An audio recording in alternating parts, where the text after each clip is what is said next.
এবার metal presence কৃষি সংবাদ সুজলা সুফলা।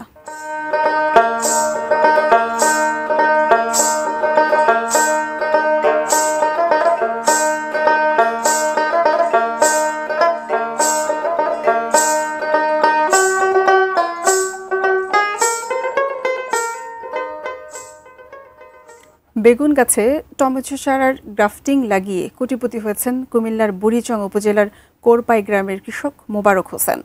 1 দশক ধরে ফসল উৎপাদন, মাছ চাষ ও গরু পালন করছেন মোবারক। বছর 4 আগে পথের পাশে জন্মানো জংলি বেগুনের সাথে টমেটোর গ্রাফটিং শুরু করেন তিনি।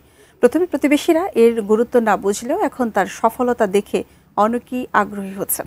তার বাড়িতে এখন চারা তৈরির শেডে গ্রাফটিং করা হয়। প্রতিটি চারা পাইকারি বিক্রি করছেন 15 টাকা দরে। এ পর্যন্ত বিক্রি করেছেন 6 লাখ চারা।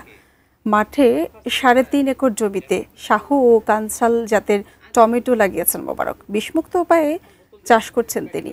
তার চারা, মাচা, মালংচি, সার ও শ্রমিক মিলিয়ে খরচ হয়েছে 40 লাখ টাকার মতো। তিনি আশা করছেন বিক্রি ছাড়াবে অর্ধ কোটি টাকা।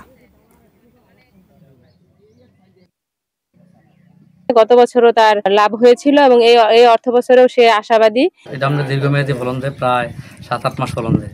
যদি ঠিকমতো পরিচর্যা করা যায় 1-1.5 বছর 2 বছর মতো ফলন দেয়।